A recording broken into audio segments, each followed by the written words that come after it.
الحمد لله رب العالمين والصلاة والسلام على رسوله محمد وعلى آله وأصحابه أجمعين. أما بعد فأعوذ بالله من الشيطان الرجيم. بسم الله الرحمن الرحيم. وتلك الأيام نداولها بين الناس. صدق الله العلي العظيم. د مجلس درنو حاضرینو د مشرانو په اجازه نننۍ غونډه د پخواني شوروي اتحاد د یرغل په مناسبت د دې ورځې د هغوی د بدیو د غندلو په مناسبت جوړه سوې ده. دا ډول ورځې لمانځل یا غندل دا د دې دپاره وي چې نوی نسل هم له تاریخ نه خبر سي، معلومات ولري او له خپلو اکابرو له قربانیو نه خبر سي. داسې په افغانستان باندې کمونستانو یرغل راوړ، څنګه راوړ او دا څنګه فکر و، له کومه ځایه را پیدا سو. ټول هیوادوال خصوصا نوی نسل باید له دې هر څه نه ځان خبر کړي. په 19مه پیړۍ کې چې کله مارکس د کمونیزم نظریه وړاندې کړه او لسګونه کاله یې دا فکر وچلاو، په 1919 میلادي کې چې کله لیلند په روسیه کې کودتا وکړه، نو دغه کمونیستي فکر له فکر نه په عمل بدل سو. کمونستانو عقیده دا وه چې الله تعالی یې نه مانو، ورځ د آخرت یې نه منله، ملایکو کتابونو باندې ایمان نه لاره، ملحدین وو. او په اقتصادي برخه کې فکر دا و چې د اشتراکیت نظریه یې لرله چې یو کس باید تر بل ډیر مال ونه لري او مالونه تقسیمي او څوک زیات سرمایه‌داره نه وي. کله چې لیلن کودتا وکړه په 18 کال کې، دا هغه وخت چې په افغانستان کې د امیر حبیب الله حکومت ته 2 کاله بعد چې کله امیر حبیب الله خان قتل سو، په ځای باندې شاه امان الله خان قدرت ته ورسېدو. له هغه ورځې له شوروي سره اړیکې پیل سوې. په 21 کال کې 1921 کال کې غالباً ځینې ابتدایي قراردادونه وسو. خو دغه سلسله د شوروي او د افغانستان د اړیکو او د کمونیزم د را داخلېدلو افغانستان ته هغه وخت ډیره قوي سوه چې کله په 1334 کال کې د وخت د شوروي اتحاد مشر کابل ته راغی او دلته په مختلفو برخو کې قراردادونه وکړو. په اقتصادي برخه کې، په پروژو په برخه کې، او یو لوی حرکت دا رامنځته سو چې ډیر زیات ځوانان د افغانستان شوروي ته دعوت کړو تر څو یې هلته په خپل فکر وروزي او تربیه یې کړي. افغانان په دې فکر ور روانو چې هلته به تعلیم حاصل کی، تحصیل به تر لاسه کی، کمال به راوړي. خو هغوی دامونه ایښي او د هغوی فکرونه یې بدلول تر څو هغه و چې په افغانستان کې د دوی نفوذ زیات سو. د کمونستانو مبارزه شروع سوه. په 1343 کال کې چې کله د وخت شاهي حکومت د ظاهرشاه په دوره کې نوی اساسي قانون وړاندې کو، ګوندونو ته اجازه ورکړه، نو په افغانستان کې د خلق دیموکراتیک ګوند، کمونیست ګوند هم تاسیس سو او په ډیر قوت یې مبارزه شروع کړه.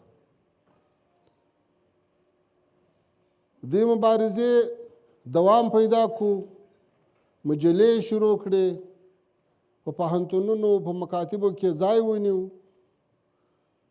تر څو هغه و چې په 1350 کال د سرطان په میاشت کې سردار محمد داود خان کودتا وکړه. په دې کودتا کې پرچمیانو هم ډېر لوی لاس لارو. حتی وروسته د داود خان په حکومت کې پرچمیان وزیران سو. داخله وزیر فیض محمد خان سو چې په اولو 2 میاشتو کې د افغانستان قریب 200 ولسوالان هغه څوک وټاکل چې یا کمونستانو یا کمونستي فکر ته نږدې وو. همداسې بیا د کمونست رژیم د دفاع وزیر چې سو عبدالقادر او د دې امثال ډېر هغه څوک چې وروسته په کمونستي رژیم کې حتی ډاکټر نجیب معاون دوی نور هم په قوت کې سو. په اسلام پالو یې مځکه تنګه کړه. مبارزه یې قوي سوه.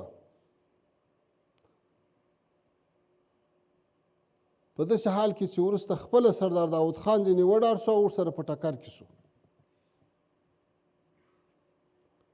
بالاخره هغه و چې په 1350 کال د ثور په 9 کمونستانو کودتا وکړه.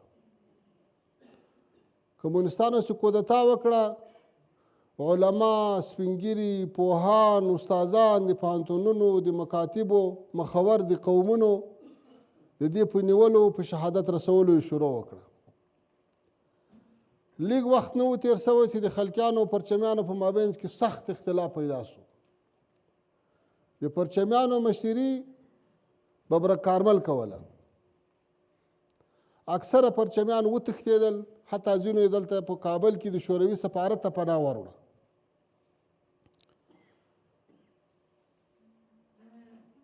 په 58 کال کې حافظ الامین په ببرک کارمل باندې کودتا وکړه او هغه یې له منځه ویوړ.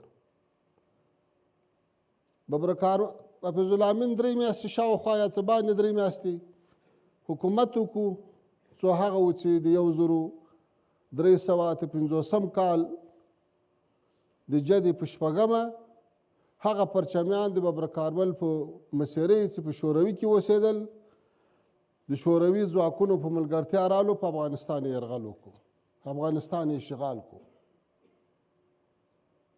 اوس له دې لوی تاریخ او فلسفې نه باید موږ تاسو څه درسونه واخلو. 9 کاله شورویانو په افغانستان کې تیر کړو، 9 کاله بعد یې شکست وخوړ او د حیرتانو د پله له لارې بیرته ووتل. ولې کمونست رژیم یې 4 کاله نور هم پاته سو. وروستی رئیس جمهور د دې په اصطلاح ډاکټر نجیب و. تر 65 کاله پورې ببرک کارمل په قدرت کې و، بیا ډاکټر نجیب سو تر څو چې مجاهدین راتلو تر 90 کاله پورې. په زرهاو نه په لکاو نه په میلیونو 1.5 میلیون افغانان په شهادت ورسېدل کم زیات، او په میلیونو مهاجر سو. افغانستان تباه و برباد سو. ولی؟ دا ځکه چې دلته پردی فکر راننوتی و، دلته پردی ایډیالوژي راننوتې وه، دلته د وخت حکومتونه غافله وو.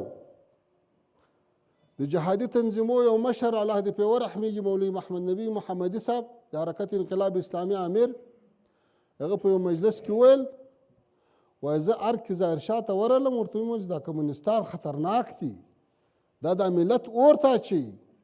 وایي د ډېر په بې پروایي راته وسیع سگا چیزی کرده نمیتانه. دښمن به ټول عمر ضعیفه نه بولې، خپل ولس خپل ځوانان به په اسلامي فکر او د وطن سره د محبت او د مینې او د اخلاص په فکر تربیه کوي. دا کمونستانو چې په خپلو کورونه بیا بمبار کاوه، حتی خپل پلرونه په شهادت رسول، خپل ورونه چې به یو مسلمانو مسجد ته به تو هغه به بندي کاوه، بالاخره به په شهادت رسېدو. اوس چې الله تعالی یو وارې بیا د شوروي له شکست وروسته د امریکا او د ناټو شکست الله تعالی دې ملت ته ورنصیب کړو. اوس په کار دا ده چې د دې قربانیو ساتنه وشي. بې پروایي ونیسي، غفلت ونیسي، خوشباوري ونیسي او خپل خلک هم په مختلفو فکرو باندې هرې خواته خواره نسي. د خدای پار ده یو شی چې څوک په 2 میلیونه افغانۍ واخلي څومره به پرې ګران وي.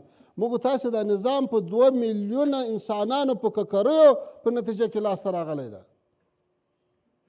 یو درد باید موجود وي، یو فکر باید موجود وي، له ولس سره، له ټولو شعباتو سره، له اقتصاد سره، له سرحداتو سره باید د مسؤلینو ډېرې نږدې رابطې وي.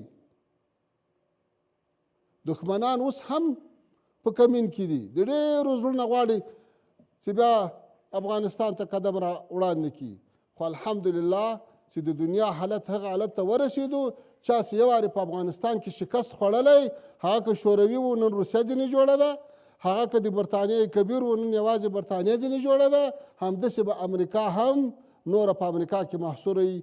نور به د دنیا داسې قوت نه وي چې بیا افغانستان ته سر راښکاره کړي. خو خدای مه کړه چې افغانان ورسره ملګري نه شي. افغانان نن په یو فکر راټول شوي دي، ټول د ازادۍ جذبه لري، په اسلام مین خلک دي. الله تعالی دې موږ تاسې دغه اتفاق او اتحاد او کامیابي برقراره وساتي. وخت ډېر کم ده، نور وخت هم نه اخلو. واخر دعوانا ان الحمد لله رب العالمین.